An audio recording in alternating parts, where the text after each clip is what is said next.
अखिल जगस्वामी साप सदा शिव वल्हारी मणिमल्ल संहारक ऐश्वर्य प्रदाता शक्तिदाता जय गणाधीशित आदिरुद्र श्री मातंड भैरवा।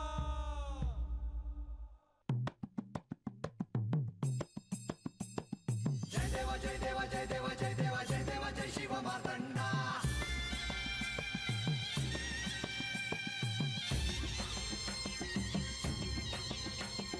जय देवा जय देवा जय देवा जय देवा जय देवा जय शिव मार्तंडा। हरिवर्धन मल्हारी तुझी प्रचंडा। अगडदुम नगारा सोन्याची जेजुरी देव गेले जेजुरा निळा घोडा। अगडदुम नगारा सोन्याची जेजुरी देव गेले जेजुरा निळा घोडा। पाऊ में तोडा कमरी कर पटा बिहिर मस्तकी तुरा। ओबऱ्याचा कुटका भंडाऱ्याचा भडका बोल अहंकारा सदानंदाचा येळकोट सदानंदाचा येळकोट। जय देवा जय देवा जय देवा जय देवा जय देवा जय शिव मार्तंडा। जय देवा जय देवा जय देवा जय देवा जय देवा जय शिव मार्तंडा। हरिवर्धन मल्हारी तुझी प्रचंडा। जय देवा जय देवा जय देवा जय देवा जय देवा जय शिव मार्तंडा। हरिवर्धन मल्हारी तुझी प्रचंडा।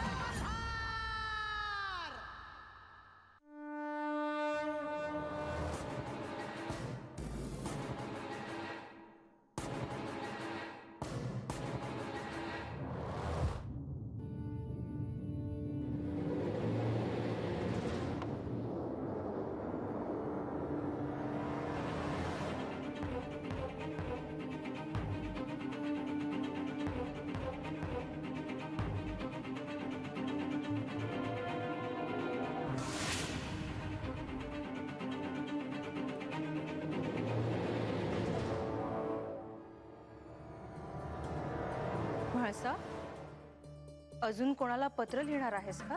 नाही, ज्यांना मी पत्र पाठवले त्यांचे उत्तर अजून का नाही आले याचा विचार करते आहे मी। लतिका, बंधून करवी मी यांच्यासाठी एक पत्र लिहून पाठवले होते। ते पत्र यांच्यापर्यंत पोहोचले आहे की नाही हे अजूनही मला कळले नाही। प्रधानजींची कोणतीही वार्ता अजून गडावर देखील आली नाही। मागे नारद मुनींशी भेट झाली तेव्हा ते म्हणाले होते की यांची आणि बंधूंची भेट झाली नाही। बंधूंना चंदनपुरीच्या दिशेने प्रस्थान करून आता बराच अवधी झाला आहे। मग ते चंदनपुरीला अजून कसे नाही पोचले याचे आश्चर्य वाटते आहे मला। कोणत्या संकटात तर नसतील ना ते? नाही, प्रधानजी सुखरूपच असतील। पण मला हा प्रश्न पडला आहे की प्रधानजी जर चंदनपुरीला पोहोचले आणि यांची आणि प्रधानजींची भेट झाली असेल तर मी पाठवलेल्या पत्राचे उत्तर मला अजून कसे नाही आले आणि गडावर कुणीही याची वार्ता का नाही केली? आता हे मी कसं सांगणार? लतिका, मी तुझ्यावर एक कार्य सोपवणार आहे। प्रधानजी चंदनपुरीत पोहोचले आहेत की नाही, प्रधानजींची आणि यांची भेट झाली आहे की नाही या साऱ्याबद्दल तू माहिती काढायची आहेस। मला आत्ता काय झालं, काय घडतं आहे हे कळायलाच हवं। देवा, उद्या तुम्हाला आणि बाणाईला नळदुर्ग येथे प्रस्थान करायचे आहे। आम्हा दोघांनाच? होय देवा, तिथे नळ राजा आणि दमयंती तुमची प्रतीक्षा करत असतील। लोकांना काय वाटेल आणि विशेषतः अजामिळला? सोन्याच्या जेजुरीत राहूनही रानात राहणाऱ्या भक्ताचा उद्धार केलात तुम्ही। सगळा भेदाभेद नष्ट केलात, परंपरेला छेद दिलात। आता काळजी नको। पण प्रधानजी, ह्या काळात तुमची उणीव मात्र भासली। देवा, जेजुरीतून येथे येणे एवढे सोपे नव्हते। मला म्हाळसा देवींना सांगावं लागलं की मी इथे येतो आहे ते। पण प्रधानजी, आपण म्हाळसेला अजून काय काय सांगितले? चिंता नसावी देवा, आपल्या विवाहाची वार्ता त्यांच्यापर्यंत पोहोचणार नाही याची व्यवस्था मी केली आहे। प्रधानजी, मी बानूला थेट विवाहानंतर जेजुरीत घेऊन जाणार आहे आणि तेव्हाच म्हाळसेला कळेल. तसंच व्हावे देवा. देवा, सगळ्यात महत्वाचं म्हणजे म्हाळसा देवींनी तुमच्यासाठी लिहिलेलं हे पत्र.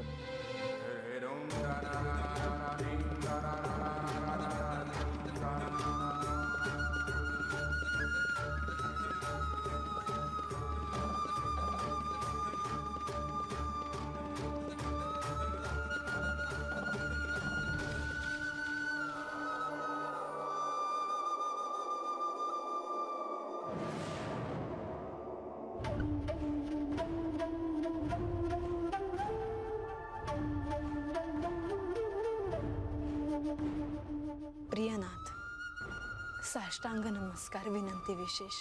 12 वर्ष संपत आली तरीही तुमच्याकडून कुठलाही संदेश आला नाही. आता तुम्ही जेजुरीला परत येण्याची वेळ आली आहे,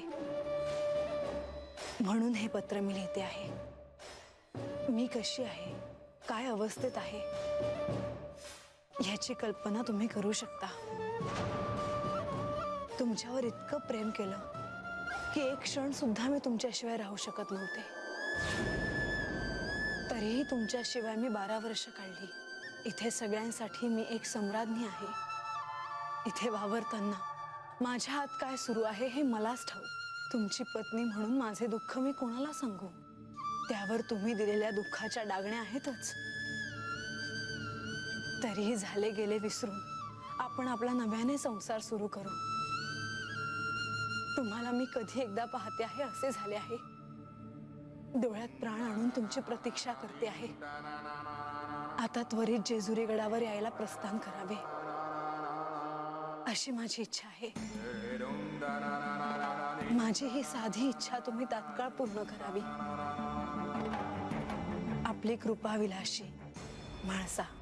म्हाळसा, तुझ्या रागाला मी पुन्हा सामोरं जाणार आहे, पण इतकंच की ह्यावेळी माझ्यासोबत बानू असेल. माझं लगीन होणार, म्या जेजुरीला जाणार. आता लहानाची मोठी झाली म्या. हे घर दार आणि माझा बाप यासनी मला सोडून जावं लागणार. बा नसल तर म्या कसं राहणार?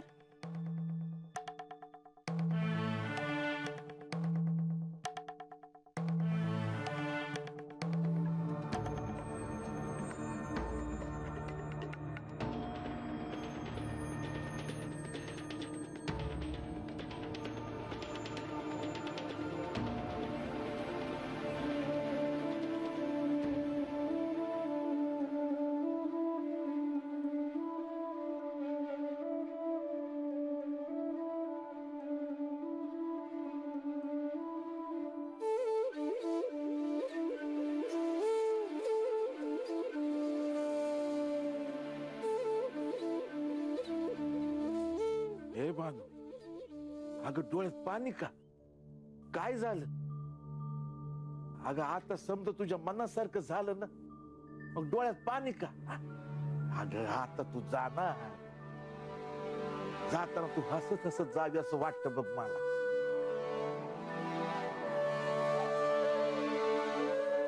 बा, म्या गेल्यावर तू एकला कसा राहणार? तुझ्याकडे कोण बघणार? तुला खाऊ पिऊ कोण घालणार र? अगं लेकनं लग्नासाठी घराचा उमरा ओलांडला ना,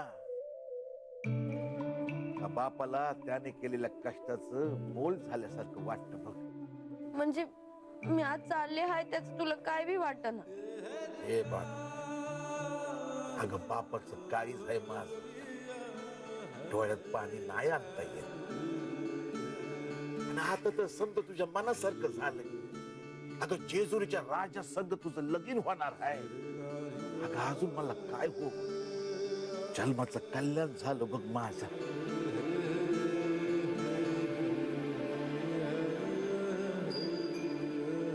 हे बघ, असं येड्यागत करू नगेस. उद्या सकाळच्या लवकर उठायचं आहे. बानूच्या लग्नाची सुपारी फुटणार आहे. झोप आता. मला झोपच नाहीये. असं नाही करायचं विचार करत बसू नगस. झोप ये, झोप ये.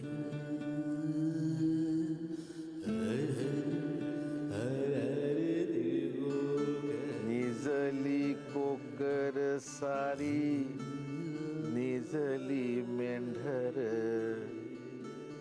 रानमाळात सुनसान आभाळात चांदन निज माझ्या लेकरार निज माझ्या कोकरार रानमाळात सुनसान आभाळात चांदन निज माझ्या लेकरार निज माझ्या कोकरार.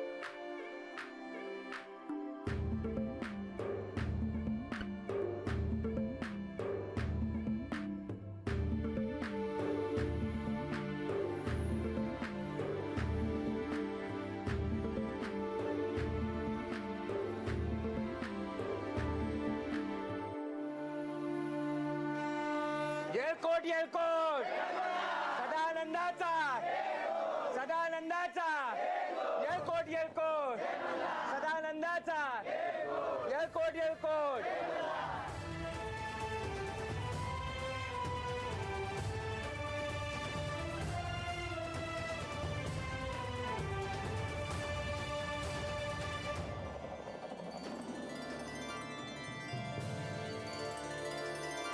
आज जेजुरीचा राज खंडोबा आणि अजमेरची लेक बानू यांच्या लग्नाची सुपारी फोडायची आहे.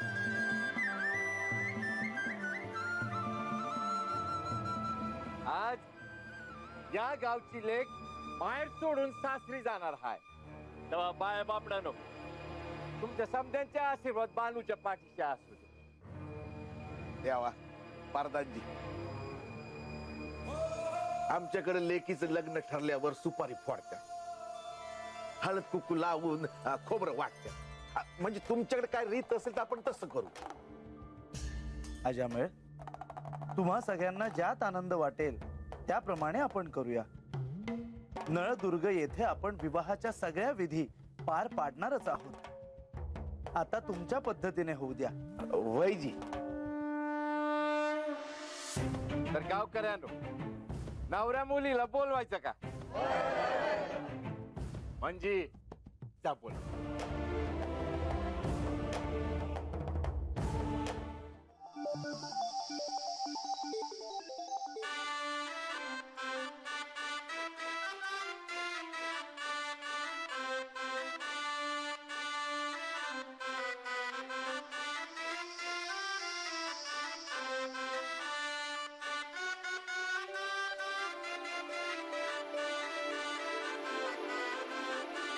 हे म्हणजे जा हळदी कुंकू घेऊन ये जात चला.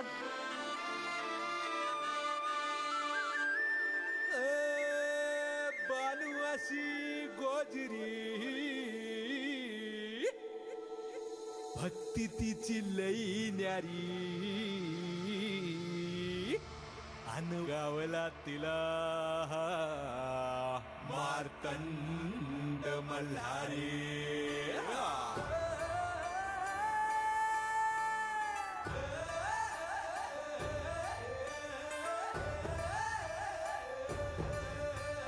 देवा आम्ही तुम्हाला काय भेट देणार हो. तुम्हाला काय बी दिलं तरी तुमच्यासाठी ते लहानच आहे.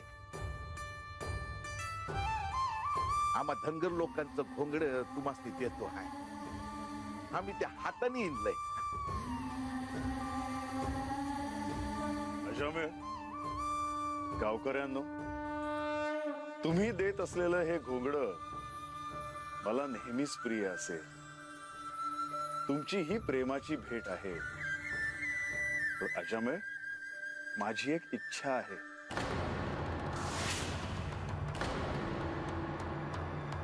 माझ्या आधी हे घोंगडं प्रधानजींना द्यावं. मार्तंड मल्हारी.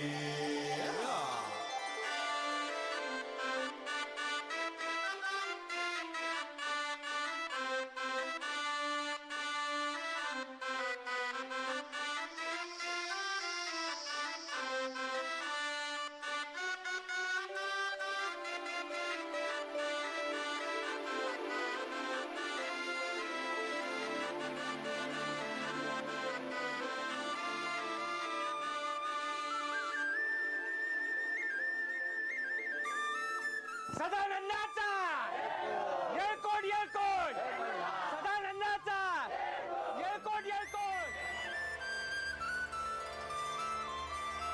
देवा, तुमच्या डोक्यावर हा मुकुट लय शोभतोय बघा. पण आमची एक इच्छा आहे. अजामेळ, तुझी जी काय इच्छा आहे ती आपण पूर्ण करू. ते देवा, आजाला तुम्हासनी आमचा फेटा बांधायचा आहे.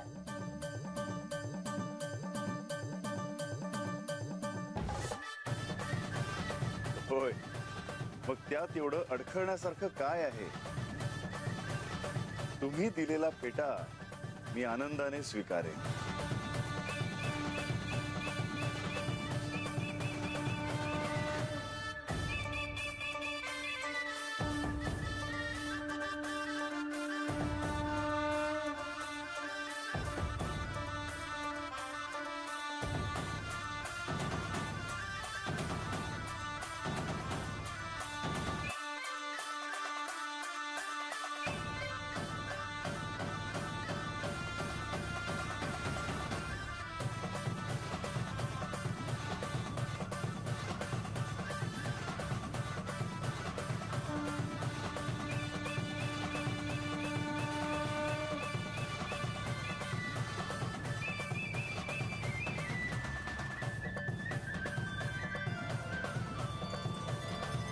देवा, आता आपण सुपारी फोडायला घेऊया.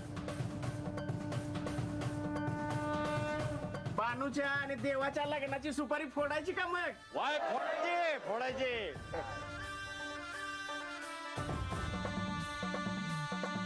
देवा, सुपारी मुलीच्या मामानं फोडायची असते. पण माझ्या बांधूला मामा नाही, तर मी आबाला अशी विनंती करतो की त्यांनी सुपारी फोडा. वाय, फोडतो की.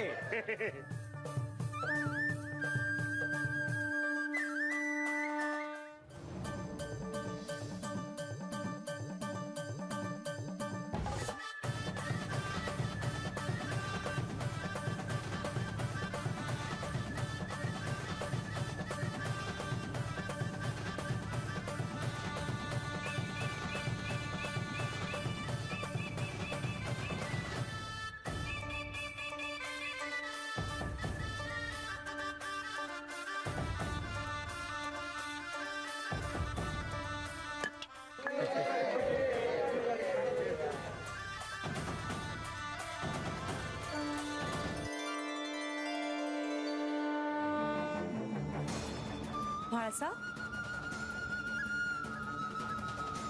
देवी, म्हाळसा, काय झालं? तुम्ही अशा अस्वस्थ का? ह्यांचा आणि बानूचा विवाह होऊ नये म्हणून मी काहीही करायला तयार आहे. म्हणून मी देवेंद्रांचे सहाय्य मागितले, पण ते मला सहाय्य करण्यात उत्सुक दिसले नाही. आणि हीच वार्ता सांगण्यासाठी नारद मुनी स्वतः जेजुरीत मला भेटायला आले होते. इंद्रदेवांच्या मनात नक्कीच काहीतरी निराळं आहे. त्यांना म्हाळसा देवींना न सांगता त्यांचं कार्य करायचं आहे, पण हे म्हाळसा देवींच्या ध्यानात येत नसावं. म्हाळसा, मी आधीही तुम्हाला म्हणाले होते की ह्या साऱ्यात देवेंद्रांचं सहाय्य घेऊ नये. त्यांचे सहाय्य घेतले तर माझे कार्य देखील साध्य होईल असे वाटले मला, पण ती माझी चूक होती. हे माझ्या आत्ता ध्यानात आले आहे. हे कार्य आता मलाच करावे लागेल. म्हाळसा, तुमच्या मनात नक्की काय आहे? तुम्ही काय करायचा विचार करता आहात? देवी, काहीही झालं तरी मी यांचा आणि बानूचा विवाह होऊ देणार नाही. मला जावंच लागेल. तुम्ही श्री खंडेरायांकडे जाणार आहात? हो, मी तिथे जाऊन यांना जेजुरीत परत घेऊन येणार आहे. मी तिथे गेले तर हे मला टाळणार नाहीत. यांना माझ्यासोबत यावेच लागेल. श्री खंडेराय आणि बानूचा विवाह होणार आहे ही गोष्ट म्हाळसा देवींना कळता कामा नये. उद्या त्यांचा विवाह होणार आहे आणि म्हाळसा देवींनी त्या ठिकाणी जाणं उचित नव्हे, नाहीतर सारा अनर्थ होईल. देवी, तुम्ही कसला विचार करता आहात? म्हाळसा, मला खात्री आहे की श्री खंडेराय तुम्हाला भेटायला जेजुरीत नक्की येतील आणि हे देखील त्यांनाच आणायला गेले आहेत. असं असताना तुम्ही त्यांना भेटायला जाऊ नये असं मला वाटतं. नाही देवी, बंधूंचा अजून काही निरोप आलेला नाही आणि आता माझा संयम संपत चालला आहे. ह्यांचा वनवास संपून हे मूळ रूपात देखील आले, मग अजून हे इकडे जेजुरीत का आले नसावेत? हा प्रश्न मला अस्वस्थ करतो आहे. देवी, मला असे स्वस्थ नाही बसता येणार. मला जावेच लागेल. मी उद्या प्रातःसमयी प्रस्थान करणार आहे.